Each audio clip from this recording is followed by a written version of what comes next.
The Dynamite Kid asks, what other countries have you traveled to, and what places, if any, would you still like to visit? I've been into Canada and into Mexico, over the border and back again. And that's basically it. I have always wanted to visit Europe, would love to visit Japan, would love to visit Latin America. Basically, I like to go anywhere where I wouldn't have to suffer through too primitive restroom facilities. But I'm not, in this age of media, and I feel like I've been everywhere. My dad never got to Europe. He was in the Navy, and he went to Asia and places like that. But he never got to. He lived and died without ever. I take that all back. That's all total bullshit. His mother took him back to Norway when he was a teenager. I forgot all about that. My mother, on the other hand, who is still alive, has never been to Europe. You can live your whole life and not be to those places. And unlike in the distant past, it's not like you're completely missing them, because we've had the whole world shoved down our throats, repeatedly in the media. And also because modern technology and culture are making every place a lot like every other place, I've lost a lot of the urge to go to foreign places. I'd like to go, but like, for instance, I would love to visit Venice, but I wouldn't want to visit the modern Venice. I'd like to visit the Venice that I've seen in David Lean's 1950s film Summertime, before it was spoiled, when it was still, or Rome. I'd rather go visit Rome in the past than in the present, from what I've seen. Same with Paris. I'm sure these places have, massive charms that would make it worth seeing them, but I'm less upset that that I haven't been to those places than I would have been if I'd known that I still wouldn't have been to those places by this age. So there you go.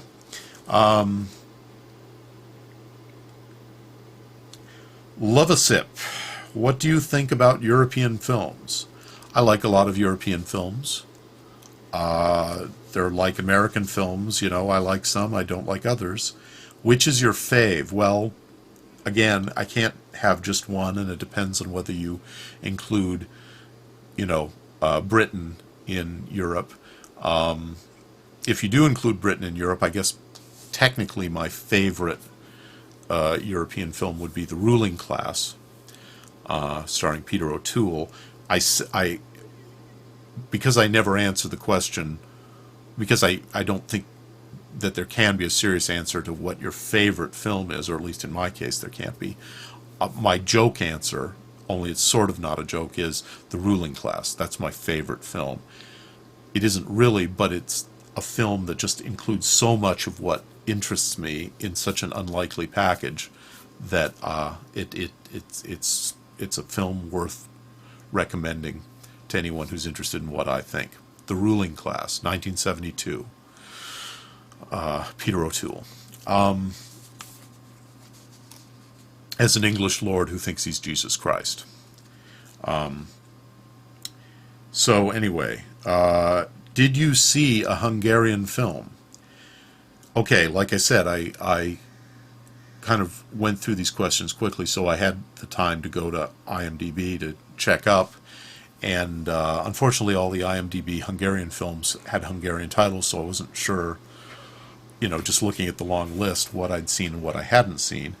I like Bela Lugosi, who was Hungarian. One of my favorite horror films of the 1930s is The Black Cat, which is set in Hungary, about Hungarians, and made by the Hungarian filmmaker, the Hungarian-American, turned American filmmaker, Edgar Ulmer.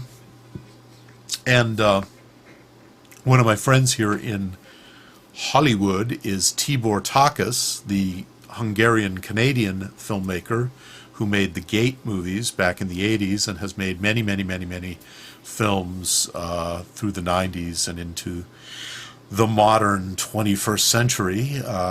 He's done a lot of Sci-Fi Channel movies lately. He did Mansquito.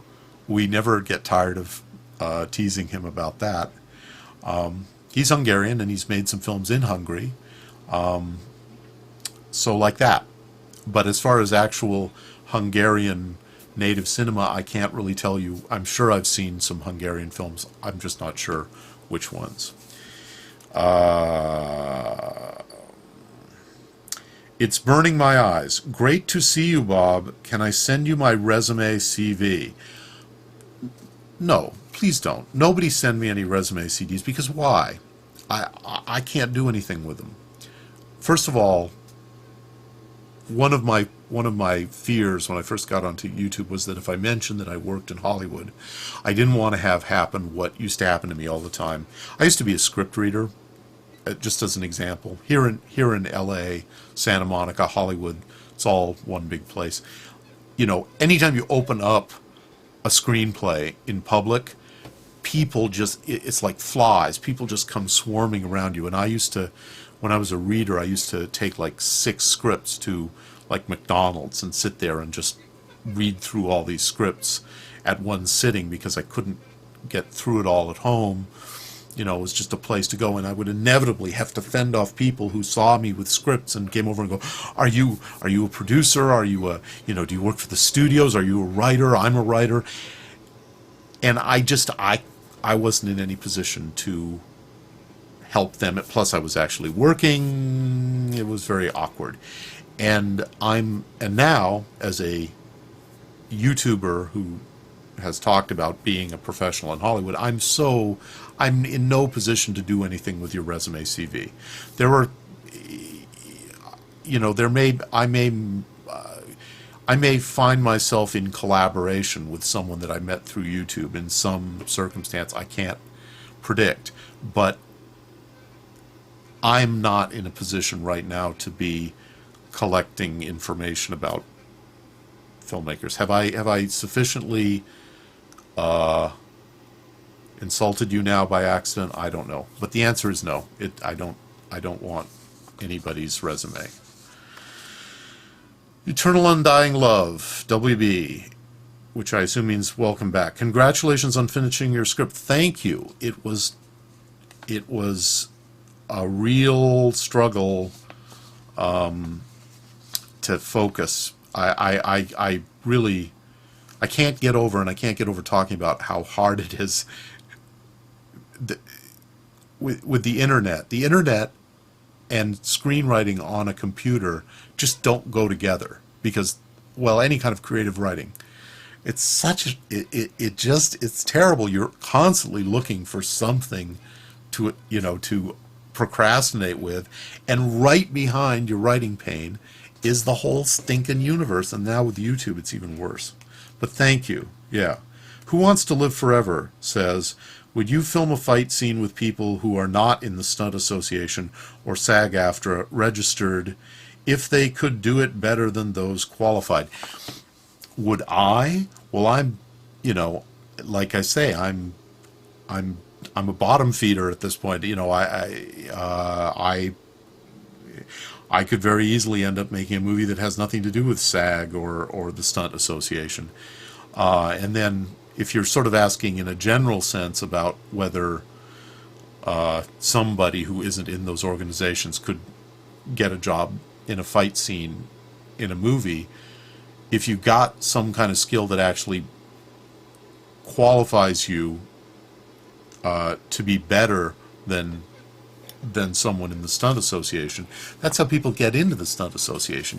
They bring in martial artists and things like that who have special skills like that. But if you're talking about a movie that is a union movie, you got to be in the union, or you've got to conform to their strict rules for bringing people into the union. They generally charge the production some kind of penalty for using non-union people, and then the non-union people who got the jobs are more or less, told that if they ever want to work again, they had better join the union right now.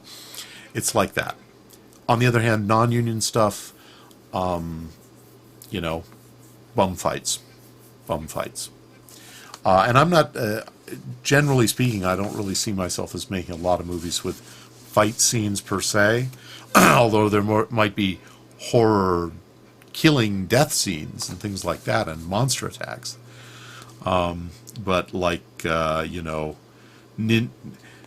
ninja versus World of Warcraft nerd, probably not in my future filmmaking.